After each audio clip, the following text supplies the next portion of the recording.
Hey everyone, welcome back to RetroBreak. Today we're taking a look at my Japanese games collection. There's a lot to get into and I'm going to split this up into two different parts. So let's get started by taking a look at the top of the shelf.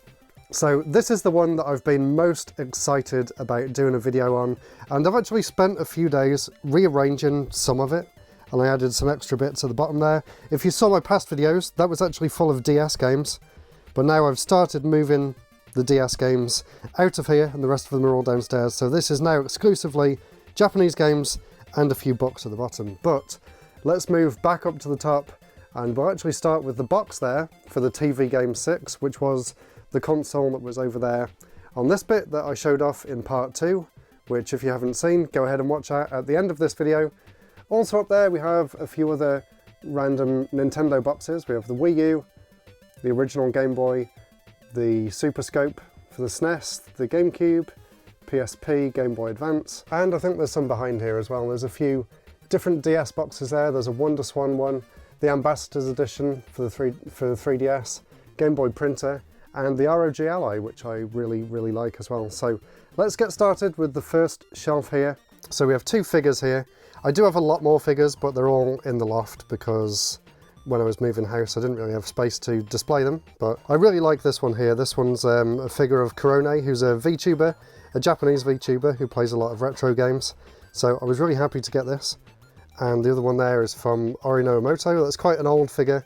I've had that one since uni, so probably for about 10 years at this point. And I used to have a lot of Miku figures, like hundreds of Miku figures, but unfortunately most of them have got broken over the years because their hair kept falling apart. Here we have the box for the Famicom Game Boy Micro, and that is actually here on this display. Really love that system there, and I even 3D printed a little stand to put it on. So always like having the box out for this one. There you go. When you open it up, on the inside you've actually got Mario and Bowser at the end of one of the castles. So I always think that's really cool, so I like to keep that out on display. Let's see if I can close it back up with one hand. There we go. And behind here, these are all Super Famicom games. So let's go through a few of them. That's one of the Dragon Quest games there. Mother 2 is obviously a very popular game for the system, and Fire Emblem as well.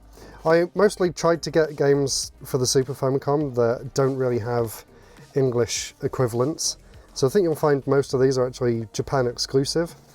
This is Seiken Densetsu 3, the sequel to Secret of Mana, which is a great game, and it had a really great remake on the Switch as well, in the form of Trials of Mana, so definitely recommend that one.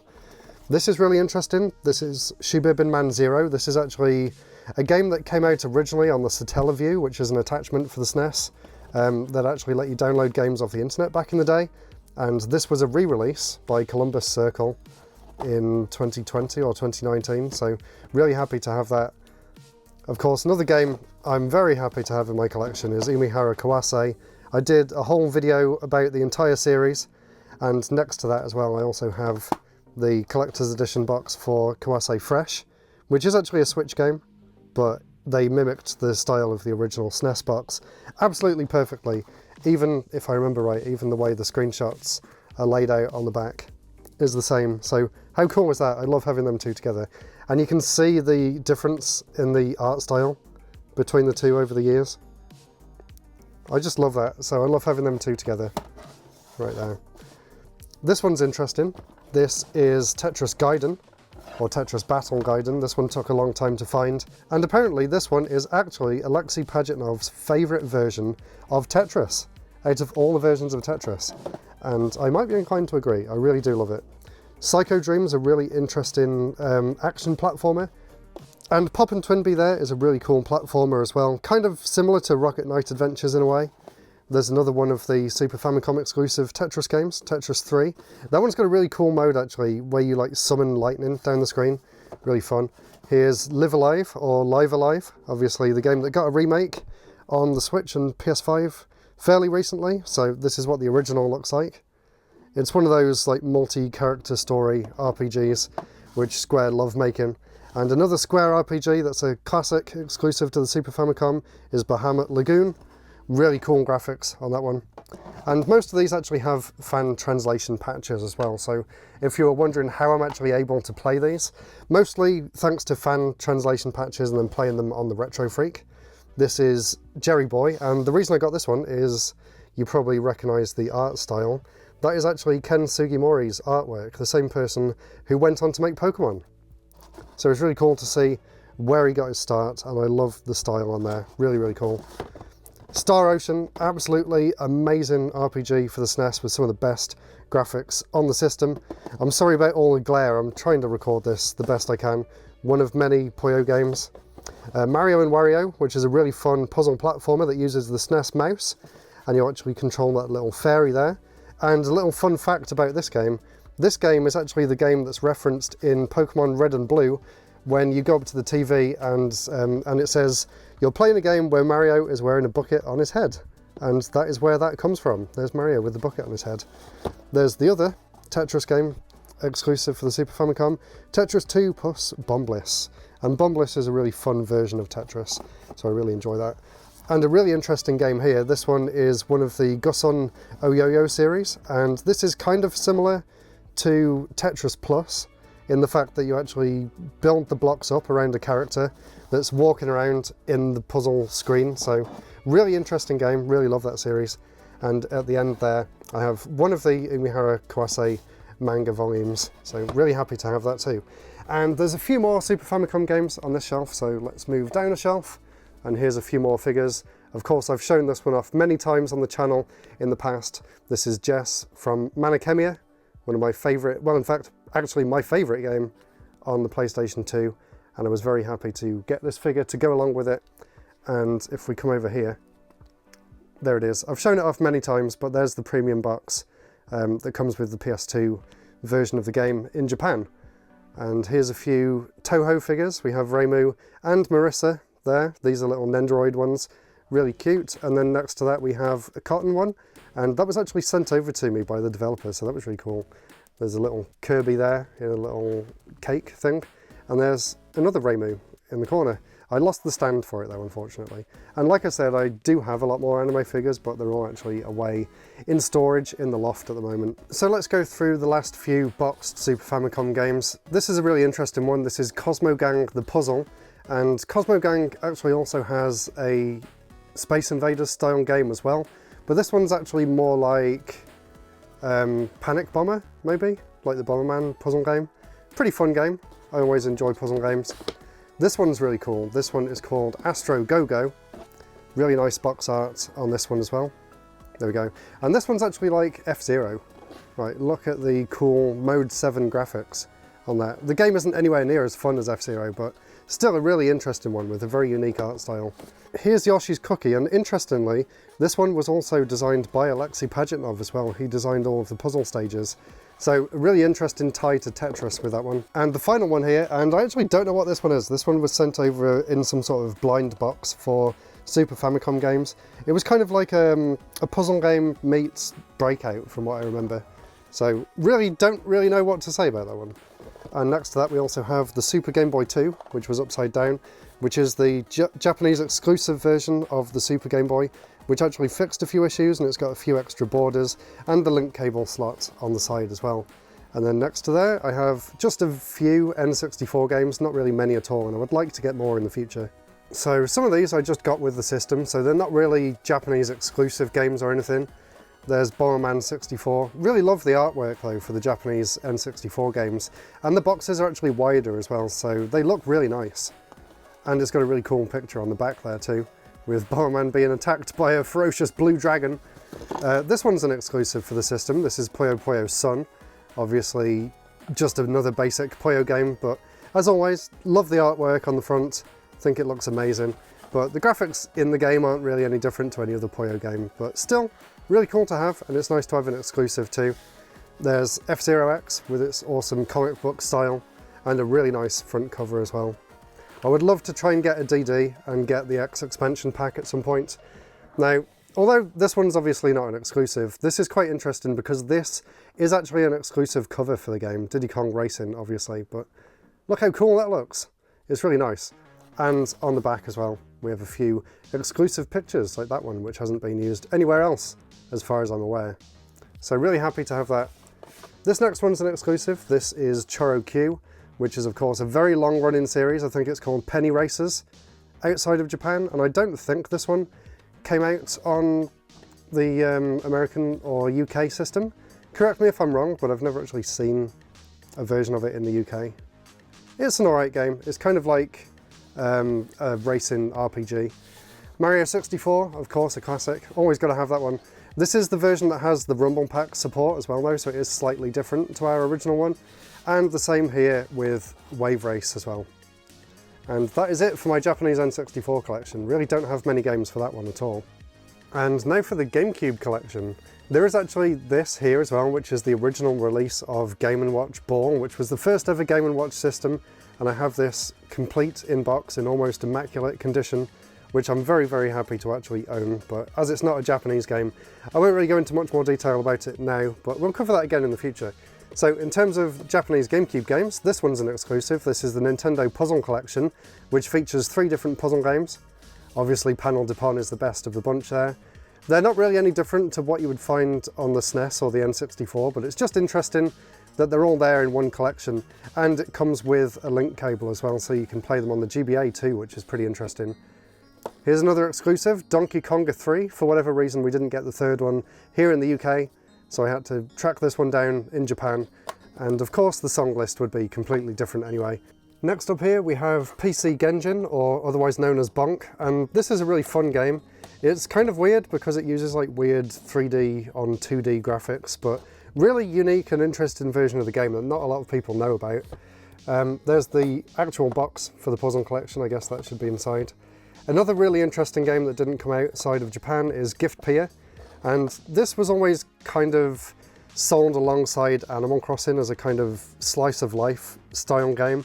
I really don't have any clue what it's actually about because obviously it's all in Japanese, and I don't think there's any sort of translation, but I just had to have it for the collection. Of course, everyone knows Super Monkey Ball. I picked it up in Japan for 100 yen, which is like 10p or something. Here's a really cool vertical scrolling shooter, Chaos Field Expanded. Very unique style of game for the GameCube. You don't really see this style very much on the system. And the last one here is an exclusive to Japan as well. This one is Kuruwin Squash. And the Kuruwin series is one of my favourite Nintendo series, so I was very upset that we never got the GameCube game because it is really fun. Next to that again is a few more Game & Watches. These are the modern re-releases for Zelda and Mario. Again, they probably shouldn't be on this shelf because they're not Japanese, so let's leave them for now. Here's Mario Land for the original Game Boy. My favourite Mario game ever, so had to pick that one up for the Game Boy, and that is Dragon Warrior 3. And these are really interesting. These are 2 of the games in the Bit Generation series, and I would love to try and get all of them. They're kind of like artsy games that would have been downloadable games if that was a thing at the time. So they're really unique, interesting kind of arcade games. So I have these 2. This one was actually sent over to me by a fan on Patreon, which was really cool. So that was a very nice surprise to get that. I would love to try and track down more of them in the future. And to end this shelf off, here's a look at just a few PSP games. These are the ones that I've got in Japanese. So again, another Puyo Puyo game. I'm a big fan of the Puyo series, if you didn't guess. And there's another one, Puyo Puyo Fever 2, I think that is. And next to them is K-On!, and I was a massive fan of K-On! Back at uni. I really loved the series so much, and I loved the music as well, so I had to track down this. It's kind of a mix of a music game and a visual novel at the same time, so really cool. Really wish I could learn Japanese so I could play it properly, but I was learning to read Japanese and I kind of fell out of favour. Right, these next 3, of course, Project Diva, and it just flew onto the floor. Ah, and so did that one. Right, let's try and look at them one at a time instead. So here's the first Project Diva. Really love the art style. It's very classic, like 2007 or 8 Miku, which is really nice. And I was a massive fan of these games back at uni. I've 100% completed all of them on expert difficulty. And there's Second, and the other version of Second as well with the hash. I did have Project Diva Extend as well, but I'm not sure where that one's gone. So these are basically just the regular version of Second and then the budget version of Second as well. And we also have Quicks Plus Plus. Quicks is an awesome arcade game by Taito. Really enjoy that series. And the final one here is Umihara Kawase, of course, to round off this shelf. And this one was actually a remake of the PS1 version of Umihara Kawase, which we'll get to in a little bit. And that was it for those 2 shelves. Now let's move down to this one. And this one actually has a lot of soundtracks and stuff at the front. And then behind there we have all sorts of random boxed games. But let's start with what's here on the front. I need to organise these shelves a bit better too. So we have a random Famicom game here. I think I just picked this one up on a whim because I thought the cover looked cool. And we also have two of the Famicom Game Boy Advance packages. I love the packaging for these. I got these at the same time as I got the Famicom Game Boy Micro. So really happy to have them. Let's move these out of the way for now. And these are really interesting too. These are... everything's falling off. Oh my god. There we go. These are interesting.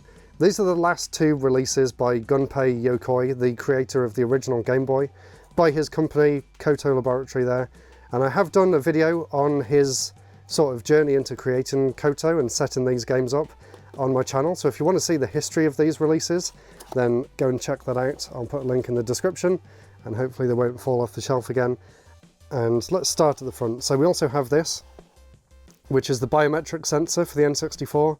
So I don't actually know where the box for Tetris 64 has gone because it should be out. But if we come down here, Tetris 64 there in the Japanese N64 is a really interesting version of Tetris because you can use this and actually clip that onto your ear and it can read your heart rate and change the size of the blocks based on what you're actually doing in real life, like based on your heart rate and how worried you are about the game or something. So really interesting, really unique bit of kit there. And then as for the soundtracks here, let's quickly go through these. This is from Sorcerian, which I think was in the PC Engine. And these are actually games. So these are the Toho games. So for those of you that don't know, these characters here that just keep falling over everywhere. Stay up. I hate Nendroids because they're just clumsy. Anyway, these characters are from the Toho series, and this is my favourite game in the series. This is Mountain of Faith. And for those of you that don't know, they're indie shoot-em-ups basically, all made by the same guy, including the art, the music, the gameplay, and everything. So I really love them. There's another one, that one's double spoiler. This one's interesting because this one's like a photography style game where you have to sort of pause the bullets at a certain point. There's another one. I've got quite a few of these. Perfect Cherry Blossom is one of the older titles in the series. They all have incredible soundtracks. There's another one, 10 Desires. Dr. Latency's Freak Report is actually a soundtrack disc. So this one isn't a game, this one's actually music. Really amazing music too. This is one of the more recent entries. This is Toho 17, Wily Beast and Weakest Creature. Again, they all pretty much play the same once they moved over to Windows XP. So that's everything that I've got for the Toho series so far. I would love to try and get the entire series at some point. And now let's take a look at the other soundtracks here. Sorry about the glare. There's not really anything I can do. I tried to turn the light around so it wouldn't reflect too much, but it still seems pretty bad. Anyway, we have Cotton Fantasy, and these are just any old game soundtracks. This was really interesting, this RCT album here. I actually picked this one up at an event that I went to in Akihabara called Pixel Art Park, I think it was, and someone was selling their original soundtracks, and this one's a Mega Man fan album, and I actually got to listen to it, and I shook the guy's hand when I bought it, and he was very happy. Clockwork Aquario is an interesting game. I paid a lot of money to get the special edition for it, and the figure broke, so I was a bit disappointed. Let's keep going, there's some Zelda ones. There's another Umihara Kawase. That one's for the Vita game. Sayonara Umihara Kawase. That's a Vocaloid album by Deco27, and I've got another one over there we'll get to in a minute. There's one for Rodea, Smash Brothers, The Last Story, Radwimps, that's an anime, obviously Your Name, everyone knows Your Name. The Kirby Cafe soundtrack, I got that from the Kirby Cafe in Japan when I was there, and I've got the second one too. Astral Chain, Mario 3D World, Ocarina of Time. That's actually the box for the Mega Man fan album that was in that disc tray, so I'll put them together and sort that out later.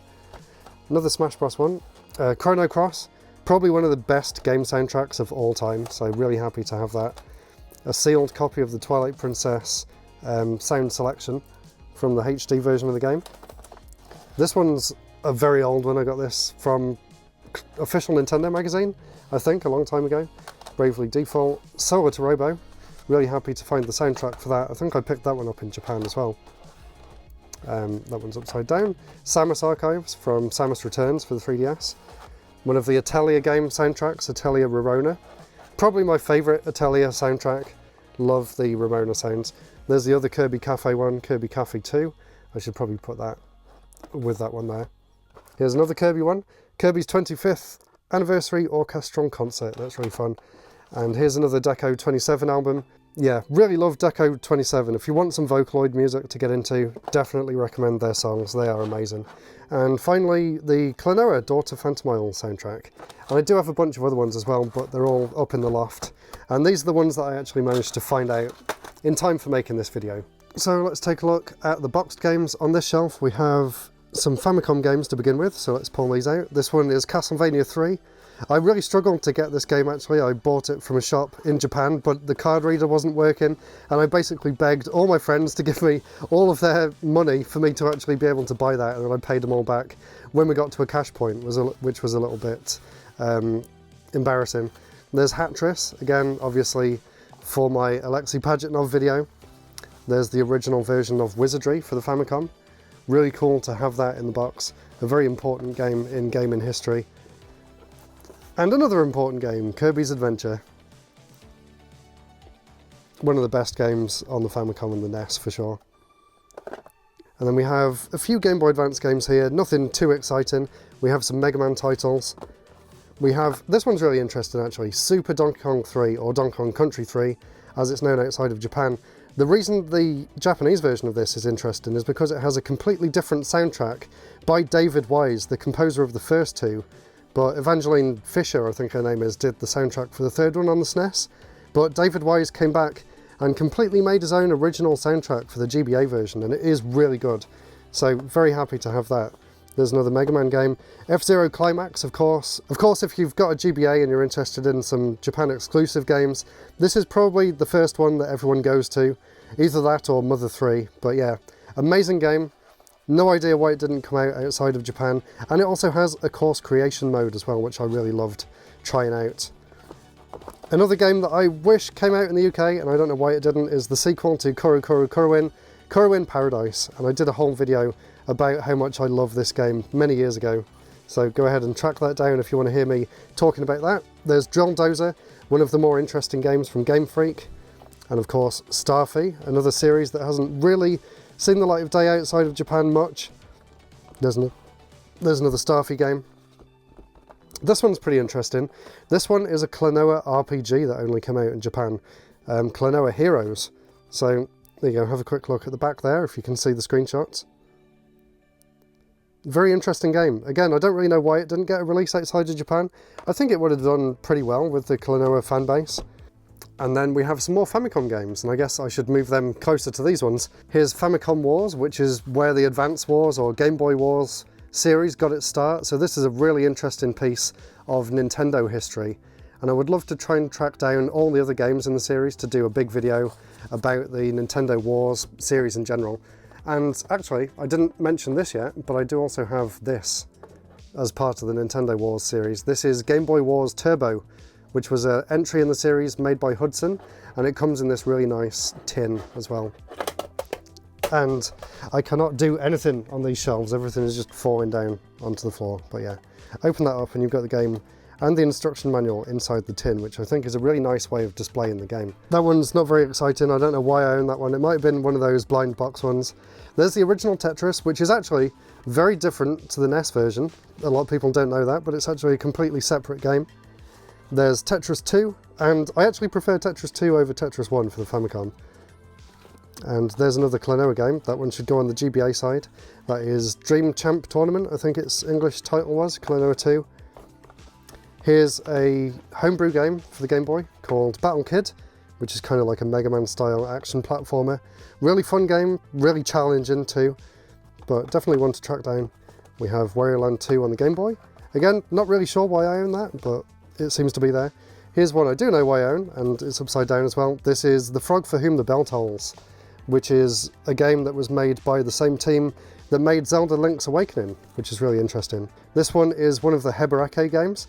I've got a bunch of other Heberake games as well for the Super Famicom, but this one I had to pick it up when I saw it in Mandarake at Nakano Broadway, which was one of my more expensive pickups from one time I was in Japan. It's a really cool platformer where you can swap between a bunch of different characters, and they all have their own unique abilities. And I love the case that it comes in as well, it's really nice. There's Mario's Picross, and then next to that, here's my very small but very good WonderSwan collection, so let's take a look at them. So to end this part of the video, here's my WonderSwan collection, and I did do a full video about the WonderSwan and all of the games that are worth playing. If you don't know Japanese, this one's a really good puzzle game for the system, and I love the artwork on there as well. Of course, Final Fantasy for the WonderSwan, some of the best versions of the original Final Fantasy there. There's an Inuyasha game. Last Alive is a really interesting visual novel for the system. Of course, Klonoa Moonlight Museum is probably the game that most people want for the WonderSwan. Buffer's Evolution is a really cool 2D platforming speedrunning kind of game with some really interesting characters. Gunpei, obviously named after the creator of the Game Boy, Gunpei. Let's see what else we've got here. We have Mega Man and Bass, which is probably another game that a lot of people want for their WonderSwan collections. I did a full video on this in the past as well. It's actually a really good Mega Man game. There's one of the Chocobo games for the system. This one's another interesting puzzle game. And there's one more up here. This one is part of the Magical Drop series, which is really cool. And the camera's about to overheat.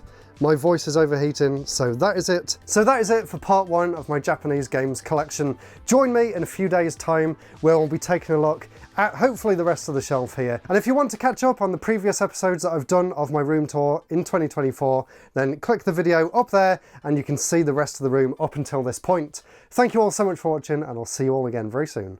Goodbye.